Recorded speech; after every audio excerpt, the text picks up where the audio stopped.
ओम शांति। आज बाबा के 7/12/78 के अव्यक्त महावाक्य। बाप समान संपूर्ण बनने के चिन्ह। बाबा कहते, सदा अपने समर्थी से अपने तीनों स्थान और तीनों स्थिति, निराकारी, आकारी और साकारी, तीनों स्थिति में सहज ही स्थित हो सकते हो। क्वेश्चन पूछ रहे हैं बाबा।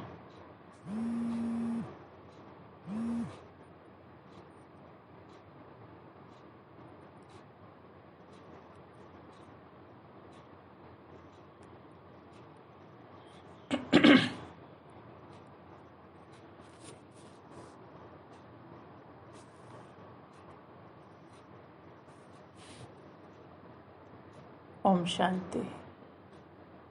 आज बाबा के 7/12/78 के अव्यक्त महावाक्य रिवाइज करेंगे। हेडिंग, बाप समान संपूर्ण बनने के चिन्ह। बाबा कहते, सदा अपने समर्थी से अपने तीनों स्थान और तीनों स्थिति, निराकारी, आकारी और साकारी, तीनों स्थिति में सहज ही स्थित हो सकते हो।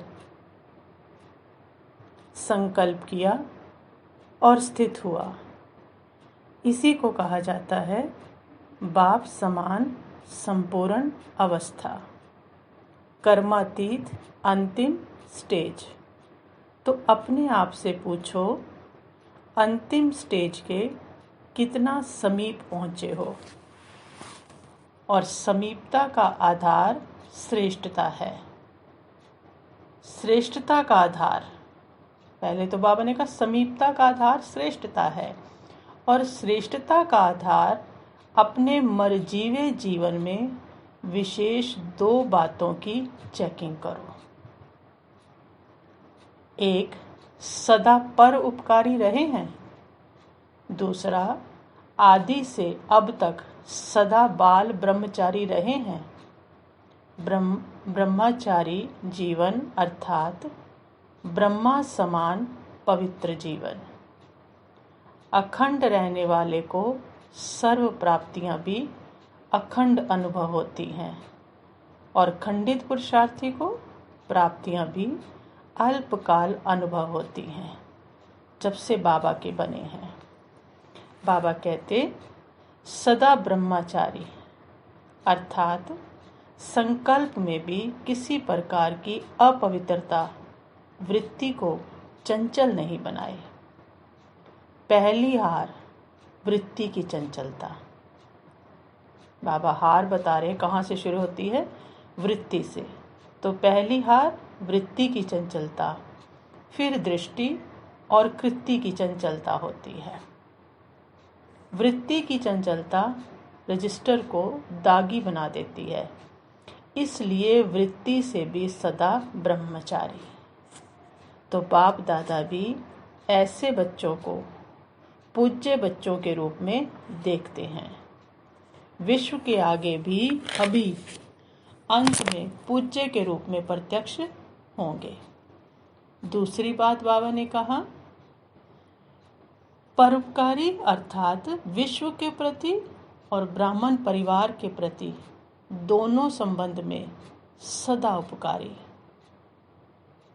वास्तव में पर उपकार ही स्व उपकार है, क्योंकि दूसरे का करने से अपना स्वतः ही हो जाता है। फिर बाबा ने कहा, दिन रात एक ही लगन में रहने वाले, एक की ही याद और एक ही कार्य, इससे एकरस स्थिति सहज ही बन जाती है। एक की लगन, एक की याद और एक ही कार्य, तो क्या होगा? स्थिति कैसी हो जाएगी? एकरस।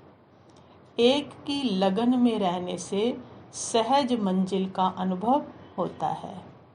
वहाँ बाबा और वहाँ ड्रामा, ये गीत सदा चलता रहे। इस खुशी में चाहे तन का बंधन हो चाहे मन का हो, लेकिन कुछ नहीं लगेगा। सदा बिजी रहने से किसी भी प्रकार से माया का वार नहीं कर सकता। माया की हार होगी, वार नहीं हो सकता। बस क्या करना है हमको? एक की लगन और एक ही कार्य में बिजी रहना है। फिर बाबा कहते हैं, ब्रह्मा बाप की जो पहली विशेषता है नष्टो मोहा, जिसके आधार पर ही सदा समर्थी स्वरूप बने। इसी विशेषता से समीप आत्मा बन जाएंगे। जो बाबा की समर्थी रही, समर्थी स्वरूप रहे, बाबा कहते अगर यही विशेषता हम बच्चों में आ गई तो हम भी समीप आत्मा बन जाएंगे। स्वयं से व सर्व से नष्टो मोहा। इसलिए समीप आत्माओं को सहज ही सर्व प्राप्तियां होती हैं। पुरुषार्थ भी एक खेल अनुभव होता है, मुश्किल नहीं लगता। तो समीप आत्मा की मुख्य निशानी क्या हुई? आदि से अंत तक मुश्किल का अनुभव ना हो। जब से बाबा के बने और जब तक जीना है, किसी बात को ये ना लगे कि मुश्किल है, और अगर लगता है तो आज से और अभी से ही क्या कर देना, हर बात को सहज कर देना है। बाबा कहते फिर, सदा अपने को बाप के साथी समझकर चलते हो। अगर साथीपन का अनुभव होगा तो साक्षीपन का भी अनुभव होगा, क्योंकि बाप का साथ होने के कारण जैसे बाप साक्षी होकर पाठ बजाते हैं, वैसे आप भी साथी होने के कारण साक्षी हो पाठ बजाएंगे। और जहाँ साथ है वहाँ सफलता तो स्वतः ही हुई पड़ी है। बाबा साथ है तो सफलता तो सदा ही हुई पड़ी है, स्वतः ही हुई पड़ी है। और कोई भी साथी समय पर व सदा नहीं पहुंच सकता, लेकिन बाप दादा सदा और सेकंड में पहुंच सकते हैं। वो जन्म जन्म का साथ है। भविष्य में भी बाप का तो साथ रहेगा ना। शिव बाबा साक्षी हो जाएंगे। ब्रह्मा का साथ तो हमेशा रहेगा, लेकिन शिव बाबा साक्षी हो जाएंगे और ब्रह्मा बाप साथी हो जाएंगे। तो अभी दोनों साथी हैं, फिर एक रह जाएगा, अभी दोनों साथी हैं। तो अभी का जीवन क्या हुआ? सबसे श्रेष्ठ हुआ। ऐसे अनुभव करने वाले सदा खुश रहते हैं। जो पाना था वो पा लिया, तो खुशी होगी ना। और बाबा तो कहते शक्तियों को तो विशेष खुशी होनी चाहिए। हम बच्चियों को तो बाबा क्या कहते? विशेष खुशी होनी चाहिए। शक्ति का चेहरा सदा चमकता हुआ दिखाई दे, क्योंकि बाप ने हमें विशेष आगे रखा है। बाबा ने सबसे हमें आगे रखा है, क्योंकि शक्तियों को, माताओं को सबने नीचे गिराया था और बाप ने क्या कर दिया? आकर सबसे आगे रख दिया। अब नैनों में रूहानियत आ गई। जहाँ रूहानियत होगी वहाँ क्या नहीं होगा? वहाँ पर आंसू नहीं होंगे। जब सुख के सागर में समाने वाले हो तो रोना कहाँ से आया? रोना अर्थात दुख की निशानी। सुख के सागर में समाये हुए रो कैसे सकते हैं? सुख के सागर के बच्चे कहते हैं उसमें समाये रहते हैं, तो बाबा कहते हैं रो कैसे सकते हैं? कभी भी दुख की लहर स्वप्न में भी ना आए। शक्तियां तो सैंपल हैं। हम बाबा के बच्चे तो क्या हैं? दुनिया के शोकेस में सैंपल हैं। अगर सैंपल रोने वाला होगा तो और सौदा कैसे करेंगे? वो सोचेंगे भगवान का बनकर तो ये भी रोते हैं और हम भी रोते हैं, तो करेंगे सौदा? बाबा कहते तो कैसे वो सौदा करेंगे? इसलिए कभी नहीं रोना, ना आंखों से रोना और न मन से रोना। समझा? बाबा कहते हैं।